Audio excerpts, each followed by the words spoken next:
À 23 heures, le seul son acceptable dans une cuisine professionnelle devrait être le ronronnement du réfrigérateur et le déclic d'une porte que l'on ferme à clé. Pourtant, j'étais encore là, à nouer des rubans autour de 30 sachets de biscuits artisanaux. Mon fils, Zacharie, allait avoir 9 ans dans exactement 9 heures, et je lui avais promis que tout serait parfait. Pas d'appel professionnel, pas d'urgence, juste nous deux. C'est alors que mon téléphone s'est allumé sur le plan de travail en inox.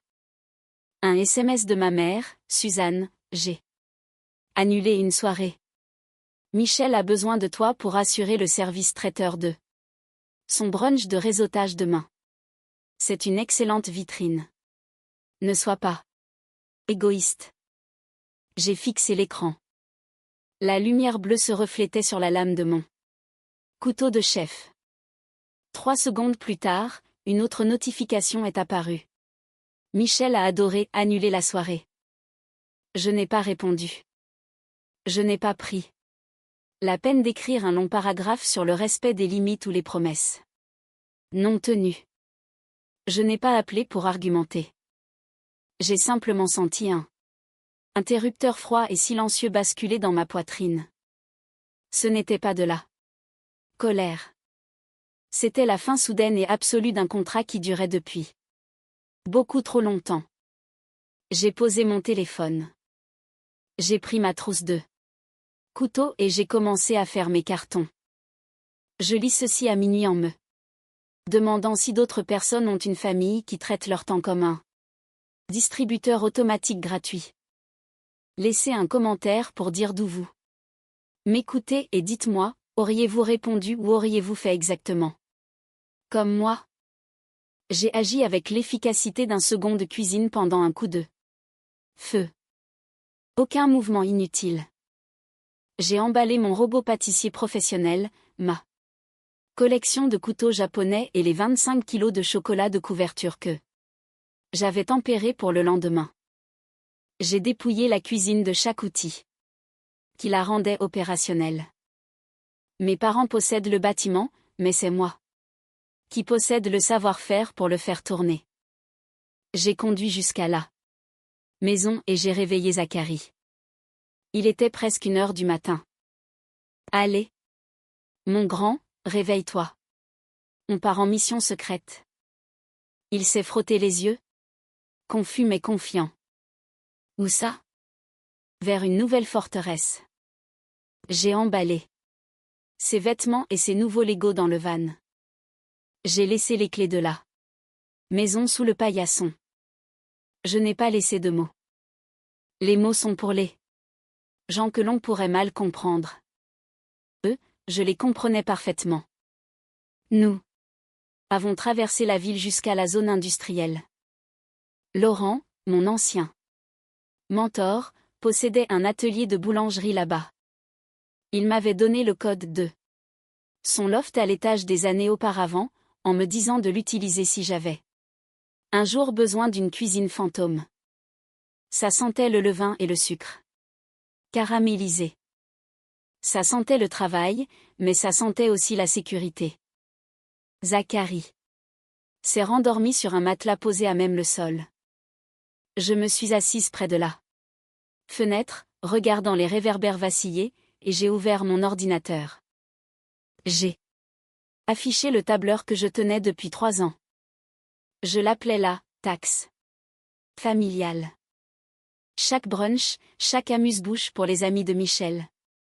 Chaque repas de fête pour 20 personnes dont j'assurais les courses, la préparation, la cuisine et le ménage. Le total au bas de la colonne était de 11 500 €. Et ce n'était que pour les 12 derniers mois. Pendant des années, je m'étais dit que c'était normal, que c'est ce que font les familles. On s'entraide, on participe. Mais en voyant ces chiffres dans la lumière crue de l'écran, j'ai réalisé quelque chose qui m'a retourné l'estomac. Je n'étais pas une fille. J'étais un outil. Vous savez comment on peut faire bouillir une grenouille si on monte la température assez lentement?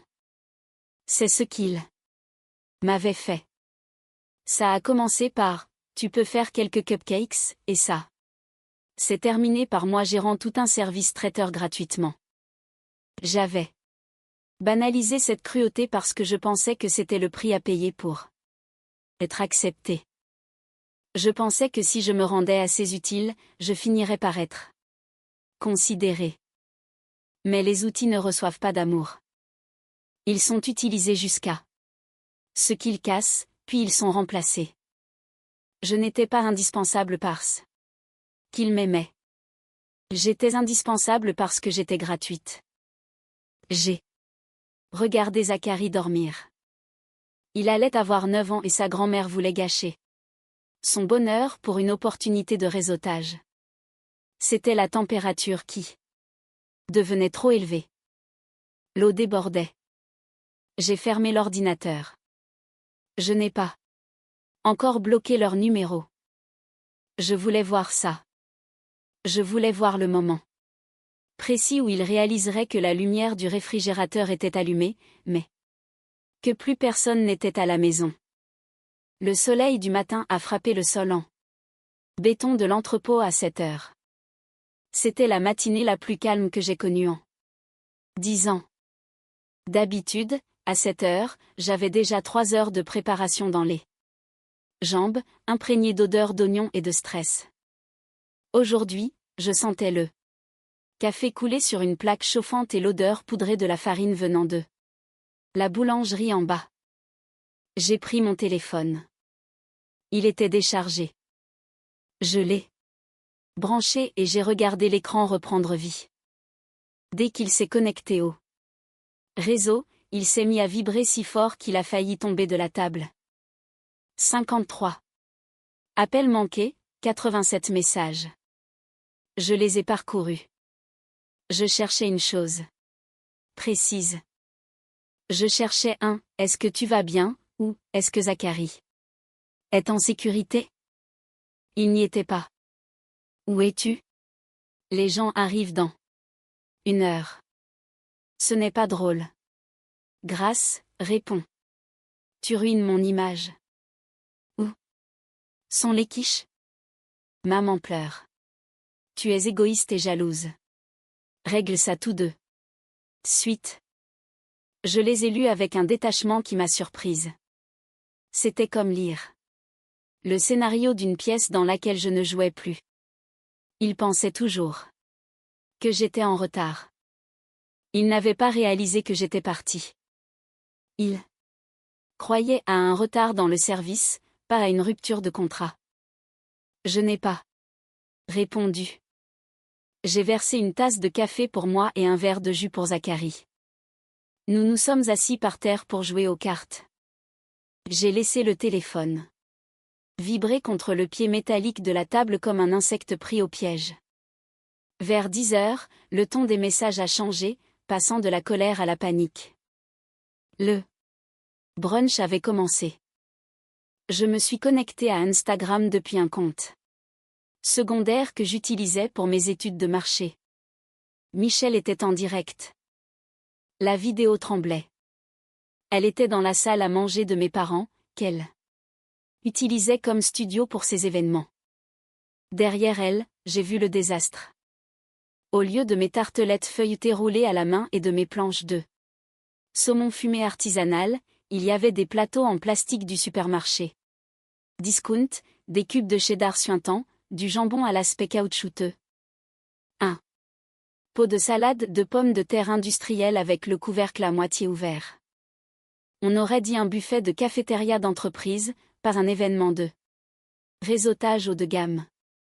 Ses invités, des femmes aux cheveux parfaits téléphones à la main, avaient l'air confus.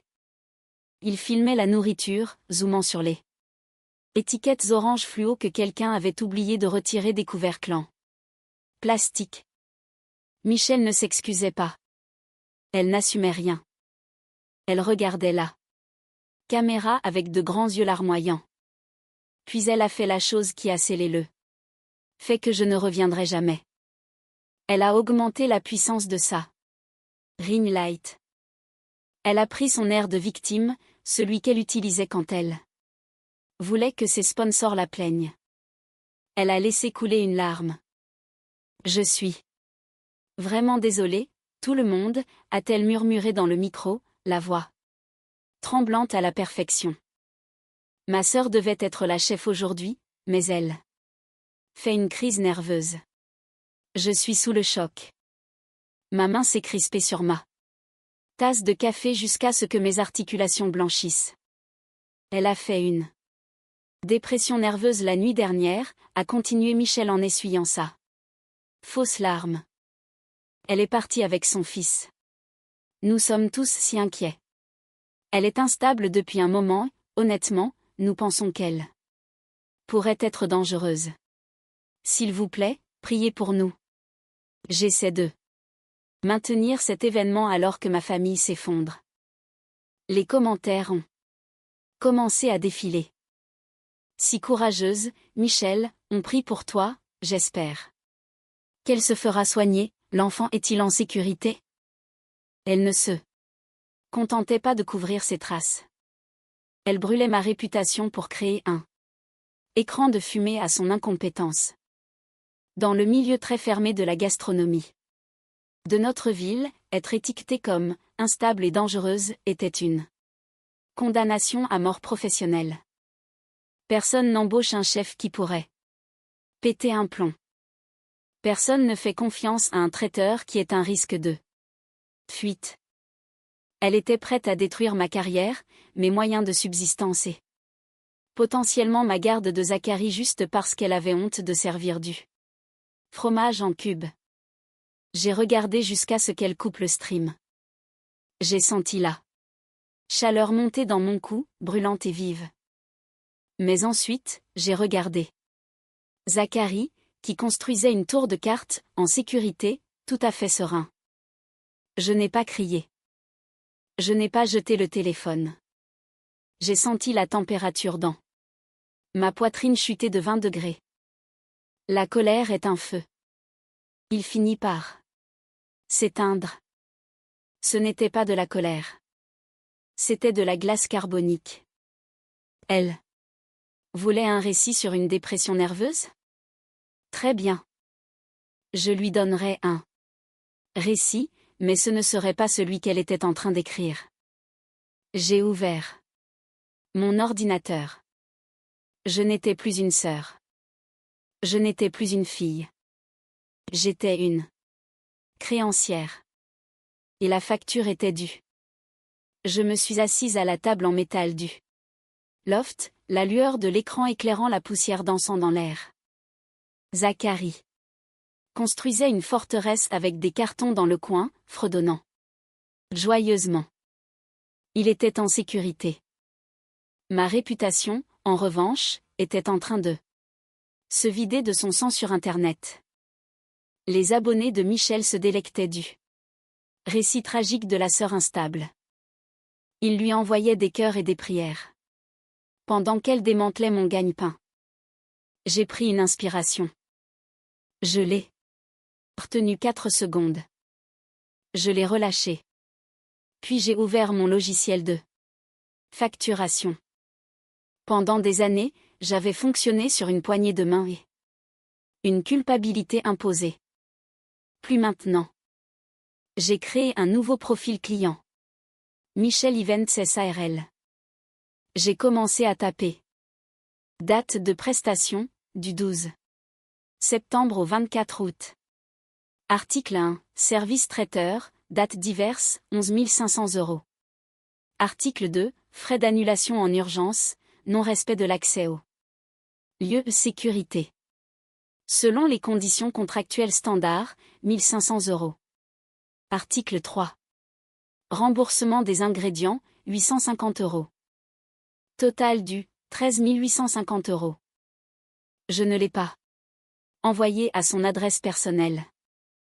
Je l'ai envoyé à son compte professionnel, en mettant en copie nos parents, qui, je le savais, étaient associés silencieux dans sa société.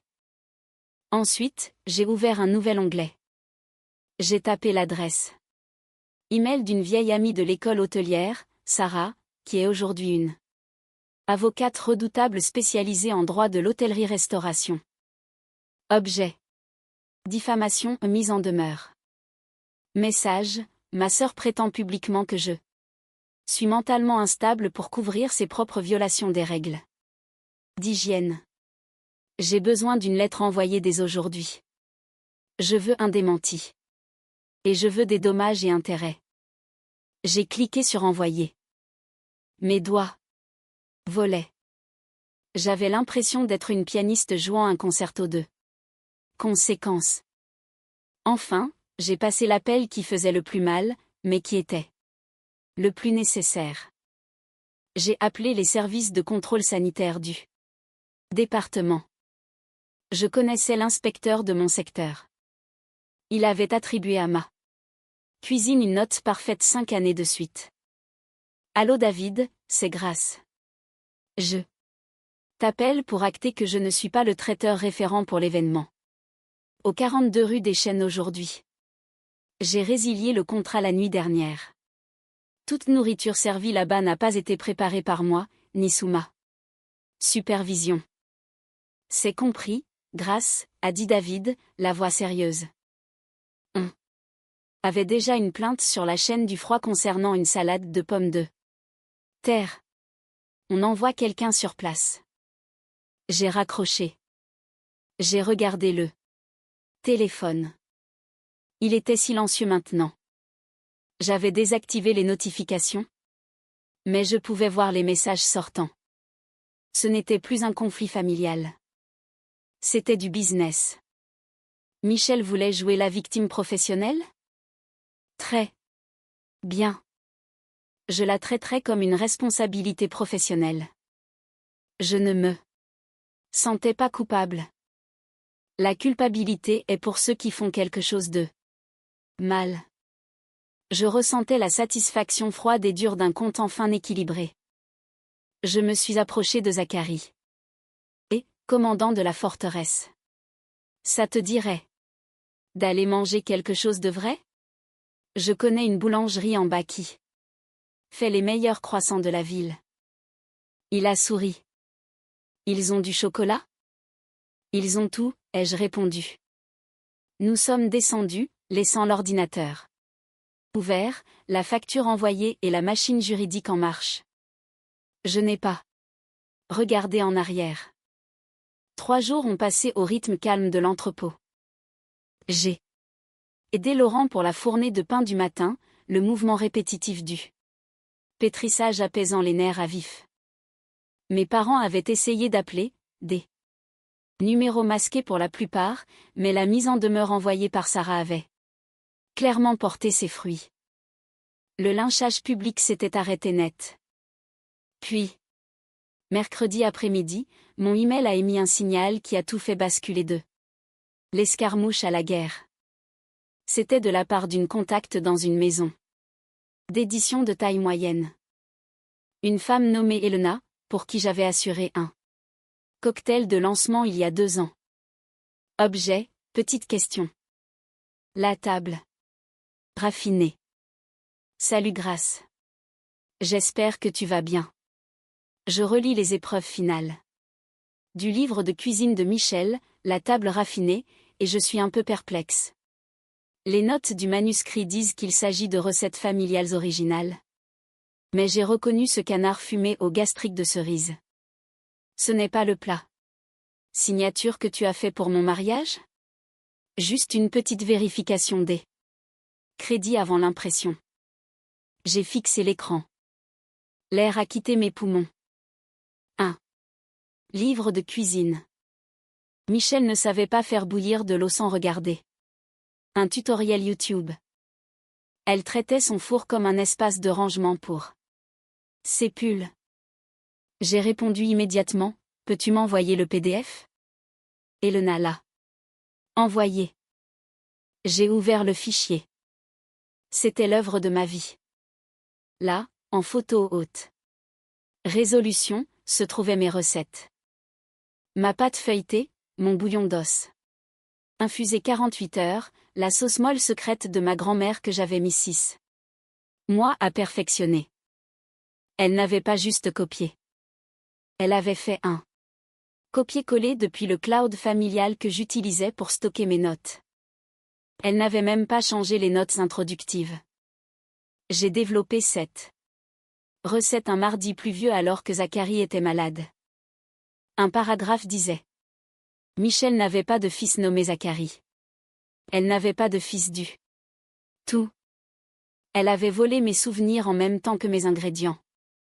J'ai fait défiler jusqu'en bas du communiqué de presse joint au fichier. Rejoignez-nous ce samedi pour un gala exclusif avec investisseurs et démonstration culinaire en direct. Mise de fonds, 75 000 €. Admirez le génie culinaire de Michel alors qu'elle prépare un menu dégustation 5 services. Tiré du livre Sur scène. 75 000 €. Elle sollicitait des investisseurs pour une marque de lifestyle basée entièrement sur une propriété intellectuelle volée à la sœur qu'elle traitait d'instable. Mon premier réflexe fut d'appeler Elena et de crier à la fraude pour tout stopper. Mais ensuite, j'ai regardé la date de l'événement. Samedi, dans 3 jours, une démonstration en direct. Le menu listait une sole meunière et un soufflé au chocolat. Ce n'était pas des recettes pour débutants. Cela exigeait de la technique, la maîtrise de la température, l'émulsion, le timing. On ne peut pas tricher sur un soufflé. On ne peut pas charmer son monde avec une sauce ratée. Si j'arrêtais la publication maintenant, elle retournerait la situation. Elle dirait que j'étais jalouse, que c'était du sabotage. Elle jouerait encore les victimes. Mais si elle se tenait sur une scène devant des investisseurs ayant fait des chèques de 75 000 € et essayait de cuisiner ma cuisine, il n'y aurait nulle part où se cacher. J'ai fermé le PDF. J'ai répondu à Elena, merci pour l'envoi, Elena. Je vais gérer cela directement. Je n'ai pas dit d'arrêter l'impression. Je me suis adossée à ma chaise. L'odeur de la levure était forte. Michel voulait être la star. Elle voulait les projecteurs. J'allais les lui laisser. J'allais lui offrir le projecteur le plus brillant et le plus brûlant qu'elle ait jamais vu, et j'allais la regarder fondre en dessous. Le lieu du gala était une ancienne galerie d'art dans le centre-ville. Style industriel chic, briques apparentées. Assez d'équipements d'éclairage pour simuler une supernova. Je suis arrivée à 19h30. Je ne suis pas passée par l'entrée principale où les investisseurs sirotaient du champagne. Je suis passée par le quai de chargement. Mon téléphone a vibré. Un SMS de Michel, où es-tu? La plaque à induction ne marche pas. Et la sauce a tranché. Maman pleure dans les toilettes. Je te paierai le double. Je te paierai le triple. S'il te plaît, sauve-nous. Je suis entrée dans la cuisine de préparation. C'était une scène de carnage absolu. Le sol était glissant d'huile. Un plateau de pâte feuilletée brûlée reposait sur une grille, ressemblant à des briquettes de charbon. Et il y avait Michel, portant une veste de chef blanche immaculée qui avait encore les plis de l'emballage, fouettant frénétiquement un bol de liquide gris qui était censé être un beurre blanc. Elle a levé les yeux. Son mascara coulait. Quand elle m'a vu, son visage s'est effondré de soulagement. Oh, Dieu merci, a-t-elle soufflé. Elle a pratiquement jeté le fouet dans l'évier. Tu es là. Je savais que tu ne me ferais pas ça. Je savais que tu ne me laisserais pas échouer. Elle a essayé de me tendre son tablier. Répare la sauce. Je dois sortir faire le discours d'introduction. Juste, dresse le premier plat dans 10 minutes. Elle n'a pas demandé comment j'allais. Elle ne s'est pas excusée pour la campagne de diffamation. Elle a juste supposé que, comme toujours, j'interviendrais pour nettoyer le désordre parce que c'est ce que font les petites mains. Je n'ai pas pris le tablier. Je l'ai laissé tomber au sol. Non, ai-je dit. Michel. C'est figé. Quoi? Je ne suis pas là pour cuisiner, Michel. Je suis là pour clarifier le menu. Je suis passé devant elle. J'ai poussé les portes battantes vers la salle à manger. Le brouhaha des conversations s'est éteint. Quand je suis entré, 60 personnes fortunées se sont tournées vers moi. Mes parents étaient à la table d'honneur. Mon père s'est levé, l'air furieux. Ma mère avait l'air d'être sur le point de s'évanouir. J'ai marché droit vers l'investisseur principal, un homme nommé Monsieur Sterling, qui, je le savais, appréciait la diligence raisonnable. J'ai déposé une chemise cartonnée sur sa table.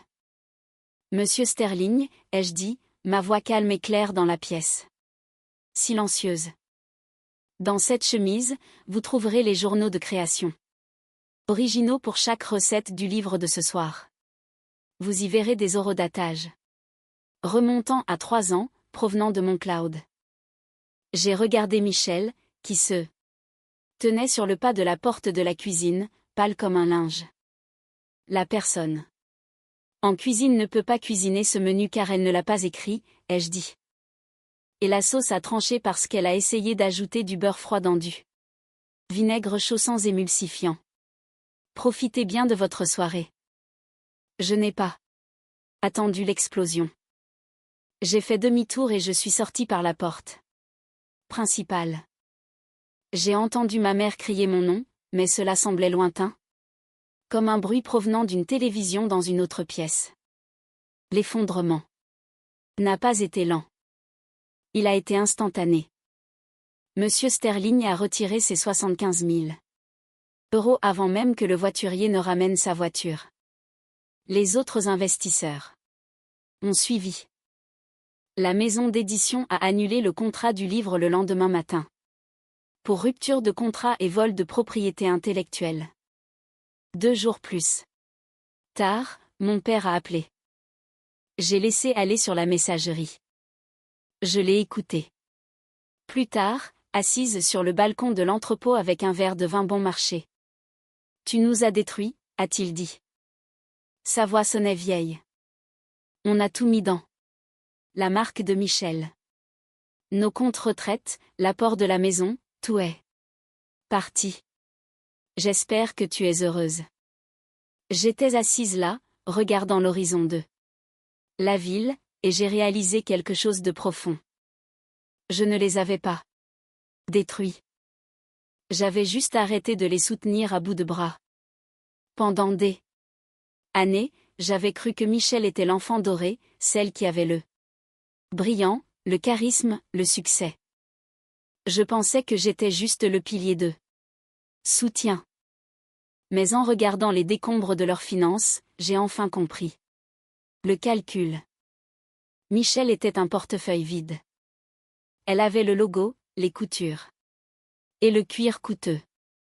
Mais il n'y avait aucune monnaie à l'intérieur. La monnaie? C'était moi. J'étais le travail, le talent et le courage.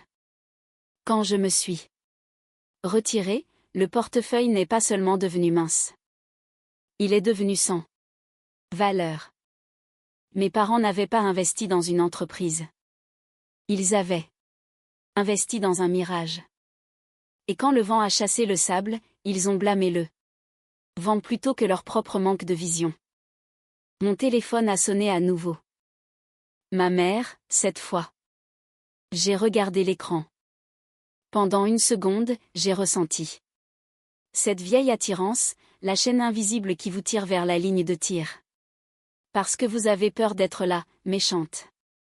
C'est la culpabilité du survivant, le sentiment que se sauver soi-même est un acte de cruauté. Mais j'ai regardé Zacharie. Il était assis sur un tabouret en train de glacer un gâteau. Ce n'était pas parfait. C'était bancal et bleu. Mais c'était le sien. J'ai réalisé que briser la chaîne ne faisait pas de moi quelqu'un de cruel. Cela faisait de moi quelqu'un de libre. Garder cette culpabilité était la seule chose qui nous maintenait connectés, et j'en avais fini d'être l'ancre d'un navire qui coule. J'ai rejeté l'appel. Puis j'ai bloqué le numéro. Je suis allé vers le comptoir. Prêt pour la grande ouverture, ai-je demandé. Zacharie a souri. Oui, chef. Nous avons ouvert les portes de l'entrepôt. J'avais utilisé mes dernières économies pour acheter des tables et des chaises issues de la liquidation d'un restaurant. J'avais posté un menu simple sur les réseaux sociaux. De la vraie nourriture faite par la personne qui a écrit les recettes. Nous avons fait salle comble en 1 heure. La critique gastronomique du journal local est venue. Elle n'a pas écrit sur le drame ou les scandales. Elle a écrit sur le pain. Elle a écrit qu'on pouvait goûter l'intégrité dans la soupe. J'ai servi une part du gâteau bleu bancal à Zacharie à la fin de la soirée. Nous étions assis sur le quai de chargement, mangeant en silence, regardant les étoiles. Je n'étais plus une fille. Je n'étais plus une sœur. J'étais Grâce. Et pour la première fois de ma vie, ma table était pleine.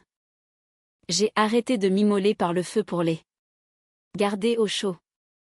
Si vous êtes la personne désignée pour tout arranger dans votre famille, cliquez sur le bouton « J'aime ». Il est temps de donner votre démission.